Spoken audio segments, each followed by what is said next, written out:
inscriptions. Radio J. Radio J. Le 10-11. Lise Gutmann. Radio J. Radio J. L'étoile et le jasmin. Maya Naoum, bonjour, bienvenue. Je laisse toujours courir un peu le générique historique. Oui. Et on va essayer d'avoir l'entièreté du générique parce qu'il est trop beau. Oui. Serge va mettre l'entièreté bientôt. Ah, c'est super. Alors, on a une invitée aujourd'hui, non des moindres. On reçoit Shoshana Boukobza pour son livre « Les femmes d'Auschwitz-Birkenau » paru aux éditions Flammarion. Maya, la parole est bonjour, à toi. Shoshana, bonjour. Bonjour Lise. Oui, voilà, je suis très contente et fière de vous recevoir parce que j'ai été bluffée complètement par votre livre. On croyait tout savoir, non pas on croyait tout savoir, mais on pense qu'on sait tellement de choses, qu'on lit tellement de choses sur Auschwitz-Birkenau. Et là, on a l'impression en lisant votre livre qu'on ne savait rien. Alors de quoi je parle quand je dis on ne savait rien?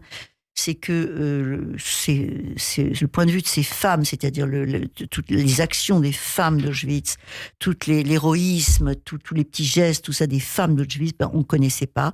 Vous réhabilitez certaines femmes, beaucoup de femmes. Il y en a qu'on connaissait, bien sûr, comme Malaz, on la connaissait, mais vous réhabilitez énormément de femmes. Et moi, ce qui m'a énormément touchée, c'est ça, c'est-à-dire comment on était toujours du côté du récit des hommes, sans vouloir faire de féminisme de bas étage, mais c'est vrai que là, on est époustouflé par tout ce qui s'est passé de la part de ces femmes et pour ces femmes et comme ces femmes, de tous les côtés d'ailleurs.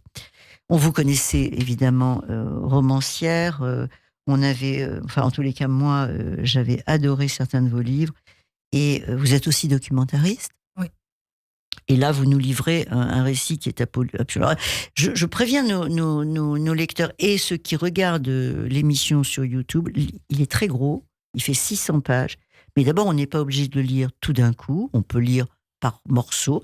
Et ensuite, ça se lit comme ça, comme un roman. C'est vrai que moi, j'ai eu du mal à le lâcher parce qu'on veut toujours en savoir plus. Donc, ne vous effrayez pas de la grosseur et de la lourdeur du livre. Je pense que tout le monde doit avoir ça dans sa bibliothèque. Voilà. C'est oui, comme ça fait partie des livres c'est qu'il comme faut garder. Il faut avoir ça dans sa bibliothèque. Voilà. La première question que je voudrais vous poser, donc, c'est, vous avez fait un récit chronologique. On commence par la création d'Auschwitz en 1942, d'accord ? Oui. Comment ça se passe ? Non, du camp des femmes. Du camp des femmes, bien sûr, oui. Bah oui, parce que là, je suis complètement dans le camp des femmes. Et donc, vous avez fait un récit chronologique. Alors, c'est un choix qui est très intéressant, mais qui est en même temps... oui, c'est un choix, parce que vous auriez pu prendre, par exemple, des faits de tout ce qu'on sait. Bon, on va parler des expériences médicales, on va parler de tout ça, mais non, vous avez préféré. Pourquoi ? Parce que vous racontez, par exemple, l'arrivée de groupes de femmes. Et ça, c'est chronologique. C'est pour ça que vous avez choisi ce point de vue ? Pas simplement pour ça. Alors, je vous remercie de me poser cette question qui est absolument essentielle. Le camp des femmes... n'est pas le même en 1942 au moment de sa création, ni en 1943, ni en 1944. Et je vais m'expliquer. D'abord, la fondation d'Auschwitz, elle date de mai 1940. Donc les SS décident de regrouper dans cette partie de la Pologne les militaires polonais et les hommes de la résistance polonaise. Et donc, de mai 1940 à mars 1942, c'est un camp d'hommes, essentiellement, terrible, bien sûr, où il y a très peu de juifs qui ont été incarcérés. Et vraiment par hasard, parce que au hasard des chaudrons. Le chaudron, c'est une arrestation dans la rue. Et ces juifs-là, d'ailleurs, il y a tout un travail qui est en train de s'accomplir sur ce sujet. Ces juifs-là, qui étaient très peu nombreux, sont envoyés immédiatement dans la prison du camp qui s'appelle le bloc 11. Ils sont tués à la tâche et dès que d'autres juifs arrivent, ils disparaissent. Oui. D'accord ? En mars 1942, Himmler, qui est l'un des architectes de la Shoah et l'un des plus importants, décide de faire arriver les juifs des territoires occupés à Auschwitz-Birkenau. Il avait pensé à Ravensbrück, mais c'est absolument impossible. Donc, il décide de les déporter. Mais ce qui est fou, et ce que j'apprends, c'est que on commence par la Slovaquie. Donc, il contacte Tuka, qui est à ce moment-là le chef du gouvernement slovaque, et ils vont manigancer une chose terrifiante, c'est qu'ils vont demander aux communautés juives de Slovaquie, qui sont des juifs la plupart orthodoxes, sauf à Bratislava, qui est une ville cosmopolite, de leur confier leur jeunesse de 15 à 25 ans, tous célibataires, pour qu'ils puissent travailler pour aider la force, le pays slovaque qui est à genoux parce que occupé par les Allemands. Et c'est comme ça qu'ils vont décider, avec cette manœuvre, avec ce mensonge, à pousser les familles juives à se séparer de leur jeunesse. Parce que s'ils avaient fait des rafles dans la rue, peut-être qu'il y aurait eu un mouvement de foule, peut-être que même que les Juifs auraient pu se douter de ce qui se tramait et organiser une résistance. En leur demandant leur jeunesse et leurs enfants, parce que leurs adolescentes et leurs adolescents, puisque en fait, ça devient... on se laisse faire, on se dit, bah oui, on va aider le pays, on va les envoyer dans des fermes, dans une chocolaterie. On va les envoyer travailler dans l'usine Bata. C'est le premier convoi. Bata, oui. Le convoi des premières femmes a été supposé envoyé à l'usine Bata. Donc, il rassemble 999 juives de 15 à 25 ans. Certaines familles se doutent qu'il se passe quelque chose. Elles envoient leurs filles en Hongrie. On prend les mères à la place. Et on organise le premier convoi qui doit partir à Auschwitz. Alors, Auschwitz, c'est un problème, parce que Rudolf Höss se retrouve, lui qui a 30 blocs, c'est-à-dire 3 allées de blocs, comment recevoir les femmes ? Il n'en veut pas des femmes, parce qu'il sait que les hommes qui ont été incarcérés sont sans femmes depuis 2 années, déjà, et il se dit, ça va mettre le feu aux poudres. Alors, Rudolf Höss a une idée, il va construire un mur pour séparer une des allées des 2 autres allées qui sont accordées aux hommes. Il va créer une porte indépendante et c'est ainsi que le matin du 26 mai arrive 26 mai 42. 26 mars 42. Ah, 26 mars, 42 arrive à Auschwitz 2 convois. Le premier convoi arrive de Ravensbrück. Ce sont des femmes qui ont été incarcérées, certaines, depuis 1934. Pourquoi ? Elles sont témoins de Jéhovah. Et elles refusent d'arrêter, de produire des documents ou de transmettre des documents de la secte. Elles ont fait Moringen, elles ont fait la forteresse de Lichtenburg, elles ont été envoyées à Ravensbrück, et là, elles sont envoyées à Auschwitz. Il y a des antifascistes communistes. Elles ont fait Moringen, elles ont fait Lichtenburg, elles ont fait Ravensbrück, elles arrivent à Auschwitz. Et il y a des criminels de droit commun et des filles qui, pour un vol de bicyclette ou pour avoir apporté une bouteille de schnapps à leur amant et de les avoir reçus dans leur appartement, ont été arrêtées par la Gestapo. Donc voilà, ce premier convoi qui arrive le matin, en fait, il a une mission. Il est dirigé par Johanna Langenfeld, qui était la commandante du camp de Ravensbrück, et toutes ces femmes doivent être les capots de toutes celles qui doivent arriver à Auschwitz. Voilà. Et à 12h30, d'ailleurs, j'apporte le document qui le prouve, à 12h30 arrivent les Juives, le premier convoi des Juifs slovaques. Alors, la situation est la suivante. Auschwitz va commencer à fonctionner. Mais les gazages vont se dérouler à bas bruit. C'est-à-dire qu'au début, on accepte tout le monde, toutes les femmes, mais il va y avoir, au fil des convois slovaques, des mères avec des enfants. Celles-là, elles vont être enfermées dans une baraque, dans une des casernes, et elles disparaissent.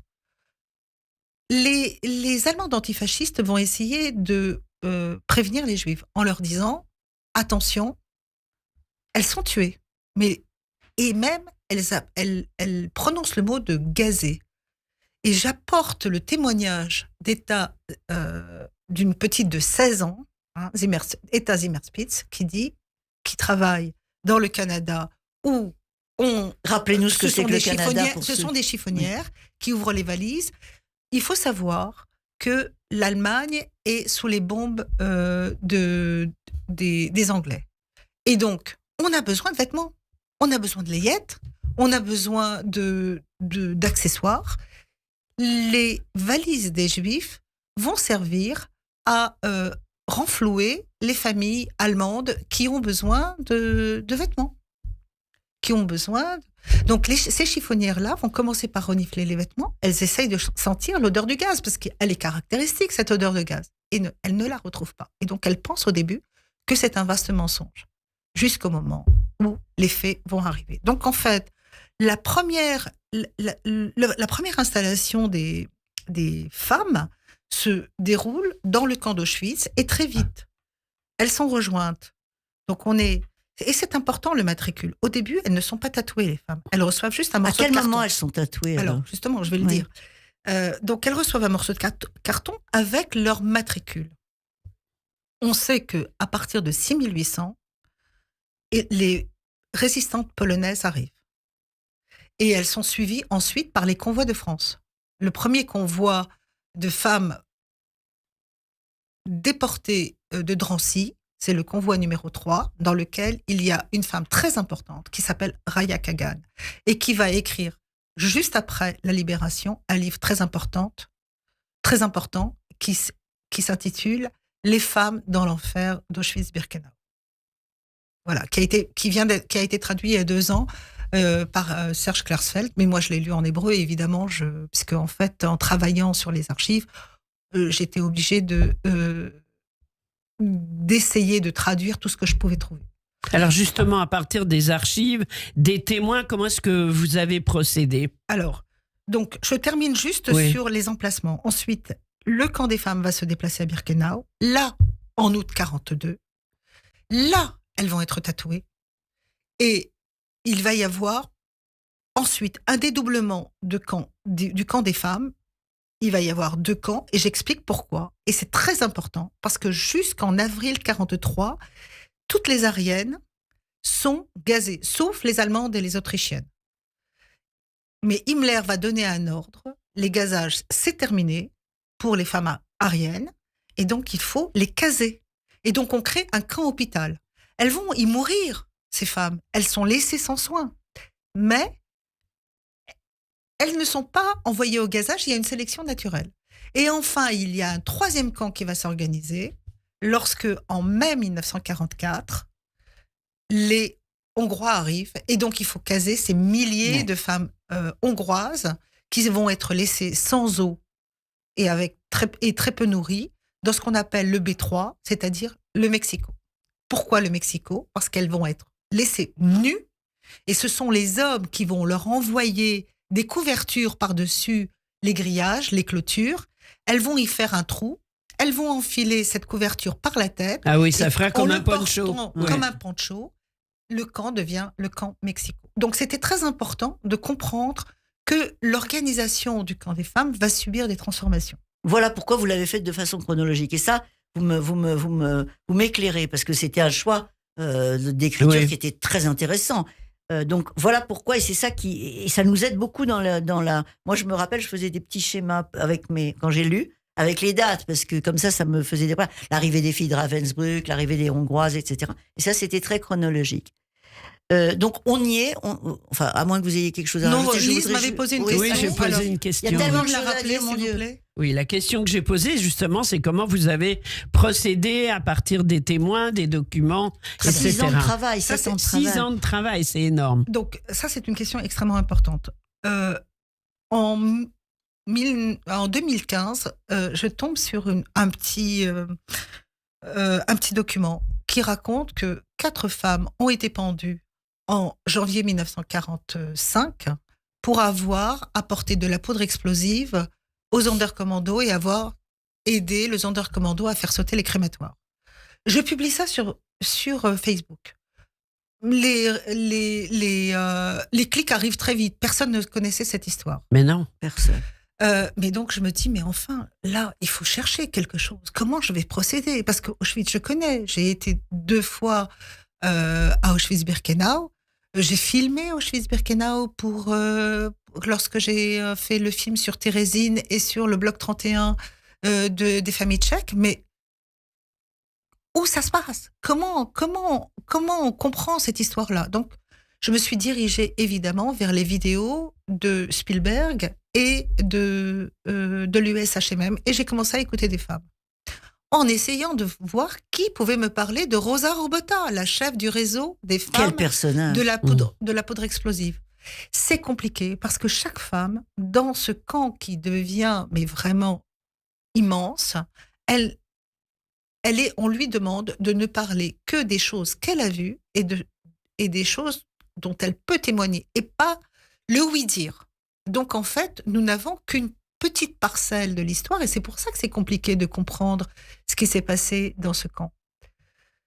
Donc je me dirige, à ce moment-là, tout d'un coup, Internet publie les minutes des procès de Cracovie, qui s'appelle Chronicle of Terror, et les minutes ils sont à la disposition de tout le monde.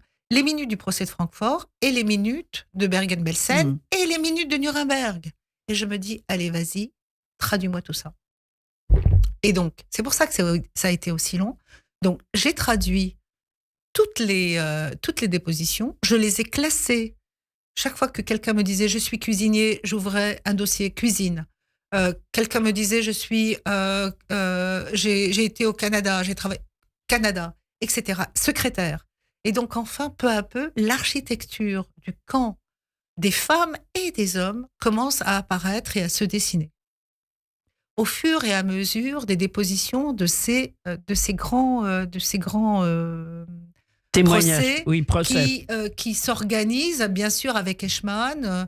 Et peu à peu, je retrouve des noms qui reviennent. Raya Kagan a témoigné au procès Eichmann, elle a témoigné au procès Francfort. Elle finira sa vie complètement mutique pendant 13 ans, les 13 années de sa vie.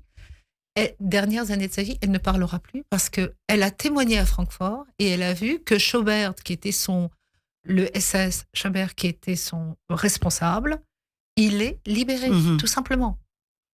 Donc, elle comprend que ça ne sert à rien. Adélaïde Oval va subir exactement les mêmes choses. Donc, peu à peu, on comprend que, oui, les procès servent parce qu'ils donnent des dépositions, mais très peu de SS vont être punis à la hauteur de leurs méfaits. De leurs crimes. De leurs crimes. Et à Bergen-Belsen, et à Cracovie, la plupart des SS sont condamnés à mort. Et puis ensuite, c'est fini. Mais oui. Donc voilà. Donc il y a eu évidemment les grands procès, et on trouve les matricules de ces femmes inscrits dans les procès de Francfort, donc ça m'a beaucoup aidé. Mais j'ai compris que là, les matricules signifiaient quelque chose. Il faut savoir que Auschwitz-Birkenau, c'est le seul camp où on va tatouer. Il faut savoir que ce tatouage, il est chronologique et continu. C'est-à-dire que une femme qui arrive le 26 mars 1942, elle a un certain tatouage, et puis qu'ensuite, les nombres vont croissant. Donc, le tatouage permet de savoir exactement, c'est formidable, dater, c'est ce que disait Marceline Loridan. Dater la date exacte de la descente du train, parce que les femmes, finalement, dès qu'elles arrivent, elles sont tellement déshumanisées, choquées d'avoir la tête rasée, d'avoir des fouilles corporelles pour certaines, de recevoir des loques, elles perdent la notion du temps. Et dès leur arrivée, jusqu'à si elles ont la chance d'avoir été libérées, elles ne savent plus exactement la date à laquelle les choses se sont passées. Et donc, c'est très important d'avoir le matricule. Et on apprend énormément de choses, comme ces femmes qui allaient qui allaient voler la poudre. Je connaissais absolument pas cette histoire. Mais tu te rends compte qu'elles devaient prendre un film, comme une petite cuillère à café de poudre à chaque fois pour ne pas se laisser prendre. Et cette poudre a marché. Enfin, ça a vachement aidé. Ça a vachement aidé la résistance entre guillemets. Et vous racontez aussi que le crématorium 4 a été partiellement détruit. Oui, mais il a explosé. Et d'ailleurs, j'apporte le témoignage des pompiers qui ont été prisonniers, qui ont été appelés à éteindre le feu. Il faut savoir que de toute façon, les SS, ils se mêlent très peu des choses. Oui, c'est ça. Oui. Ils délèguent. Ça, on l'a toujours su. On aurait parlé avec vous pendant 2 heures. On a parlé de rien. Parce que je voulais que vous parliez du docteur Samuel. Et on a parlé de tout en même temps. Du docteur Samuel. On voulait parler des expérimentations qui se passaient à Auschwitz et les petits faits quotidiens, les petits gestes quotidiens de Il faut lire le livre. Alors oui, en fait, il faut. Et puis vous allez revenir. Écoutez, je veux bien, et surtout, il faut comprendre que les silences sont tels dans le camp d'Auschwitz que certaines personnes ont été accusées après la guerre, comme le docteur Samuel, d'expérimentation sauvage sur les femmes, puisqu'il était appelé dans le bloc 10 à opérer ces femmes, et on s'aperçoit que, en fait, il les a sauvées en silence. Alors, ce sera le mot de la fin. Les femmes d'Auschwitz-Birkenau, Shoshana Boukobza chez Flammarion. Merci beaucoup d'avoir été avec nous. Merci Maya. Merci. Radio J. 14h, 15h. Le grand journal, Steve Nadjar. Je vous attends tous les après-midi à 14h dans le Grand Journal. 1 heure de décryptage en direct de l'actualité en Israël, en France et dans le monde. Le Grand Journal, 14h, 15h. À tout à l'heure. Radio J. Vous voulez réduire ou annuler votre IFI et soutenir l'action sociale de la Fondation Kazib Kojazor ? Donnez maintenant au Kazib Kojazor et bénéficiez de 75% de réduction sur votre IFI ou sur votre impôt sur le revenu.